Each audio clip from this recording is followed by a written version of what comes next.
Most people think that if manifestation isn't working, then they must be doing something wrong.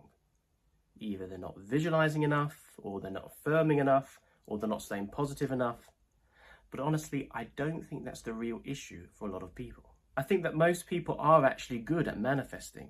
I mean, technically we're manifesting all of the time, but as far as manifesting what it is specifically that you want, if it doesn't always seem to work, it's not because you can't do it, it's because you're dysregulated. And that changes everything, because it doesn't matter how spiritual you are, or how many teachings that you adopt, or how many retreats that you've been on.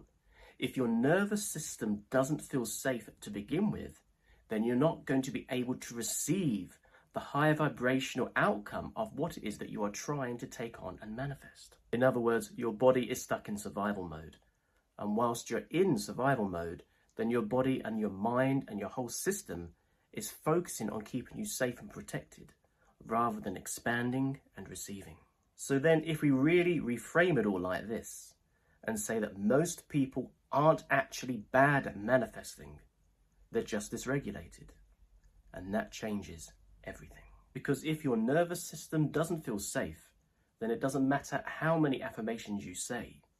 If your body is stuck in survival mode, then you will begin to subconsciously reject anything that feels unfamiliar, even if it's what you say you want. Because your system isn't asking, is this aligned? It's asking, is this safe? And safety always wins. But now let's just take a little look deeper into that, because your nervous system is always scanning your environment and your internal state for cues of safety or threat. And it doesn't just respond to physical danger, it responds to emotional unpredictability. So any feelings of shame, abandonment, stress, trauma, guilt, and basically anything else that doesn't make you feel good and makes you feel unsafe. Particularly as well, anything that is unfamiliar. Because the nervous system, if it's been trained to respond to stress and to protect you no matter what, then even familiar stresses will feel more safe than the unknown and unfamiliarity. So then, ironically, the feelings of love, expansion, abundance, and all the things that we want to manifest, to our nervous system, if we've been trained to always be on high alert, respond to stress and focus on our traumas, then feelings like expansion, love and abundance and all the things that we want begins to actually feel so unfamiliar that it actually sees it as danger. So, ironically, the very thing that we want actually evades us. That's why someone can say they really want something with their mind, but they actually push it away with their body. And I'm sure you've all known someone in your life where you think, why are they doing that? You can see they're literally self-sabotaging themselves. And if you're honest, you've probably seen where you can do that yourself as well. But to acknowledge this, it's good, because when I've acknowledged it, and it's still an ongoing thing for me as well, but just to be aware of it is game-changing, because once you bring awareness to something, its power over you begins to vanish. So you can see from this perspective, it's not that manifestation doesn't work. It's not that the universe is punishing you in any way or favouring somebody else. It's just simply that you are stuck in a loop where your nervous system is simply trying to still protect you. This also demonstrates why affirmations don't just work by themselves. Otherwise, if you just say things repeatedly, it's almost like parrot talking. Repetition does get through to the subconscious mind, but how it will land will depend entirely on your internal state. Because if you've got such hardwired traumas, memories and experiences literally within your system still, within your physical body, within your emotional body, mental and energy body, then no matter what you say, if you've got conflicting inner beliefs that are saying something completely different to the affirmations that you're saying, these beliefs are going to be stronger. And that's why you don't see any results. And the thing is, your body doesn't care what it is that you want if it doesn't feel safe in receiving it, because your nervous system is always scanning for safety. So if love feels unfamiliar, if peace feels unfamiliar, and if success feels unfamiliar, your body then treats those things as a threat, even though in your mind, it's what you say you want. That's why people can visualize and affirm and do all the right spiritual things and still feel stuck. And that's simply because the body will always choose protection first over expansion. So why does all this matter for manifestation?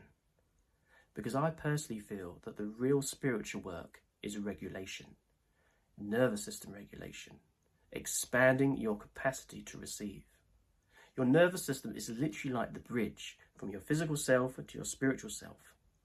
If you have a high intention to really manifest something good and new and different in your life, but you're still replaying the old things inside, the nervous system is so powerful, it will always play the old loops. So this is why it's so important to learn how we regulate, control our stresses, do the inner work, not to just manifest harder and manifest our dream life.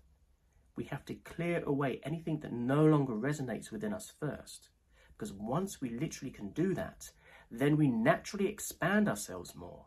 We can hold a lot more, and our vibration then begins to rise. Once our vibration has arisen, we then become much more of a frequency match to the very thing that it is that we want to manifest.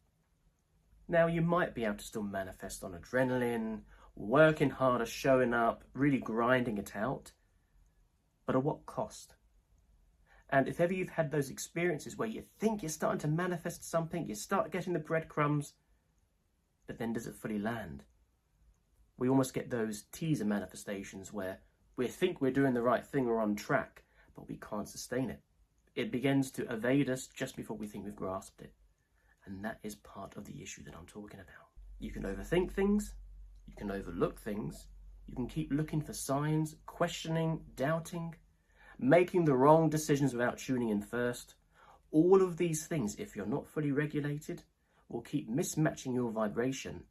And this is what leads, in the end, to self-sabotage. And that's why it's liberating to realize this. Because just knowing how this works, we immediately remove shame. We immediately remove doubt and thinking that we can't manifest and change our lives. And instead, it brings in compassion for ourselves, because it brings awareness to the parts of us that still needs to heal. And best of all, it brings understanding. So maybe the real issue isn't, why isn't this coming? Maybe it's, would I feel safe if it did? So for me, spiritual work isn't about chasing. It isn't about forcing harder. It isn't about chasing signs or trying to attract more. The real spiritual work is learning to become steadier, learning how to regulate. And that is when you become a more frequency match, not just to manifest what it is that you want, but to tune into the being that you already are, your higher self, your true self, the state of being we're all longing and striving to get towards. But maybe the longing and the striving is the wrong approach. Maybe it's just simply learning to stay calm, regulate, and stay steady. But that doesn't mean all the other spiritual practices that you do is wrong or invalid. Far from it.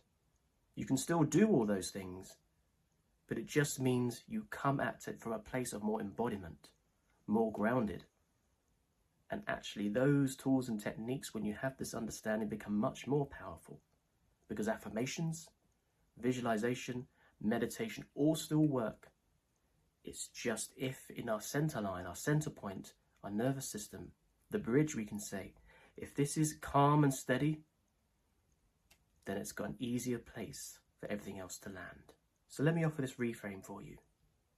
So if manifestation has felt hard for you, maybe you're not failing.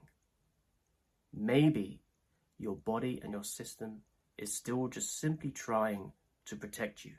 And maybe what you need now isn't more effort, isn't more pressure, isn't more spiritual perfectionism.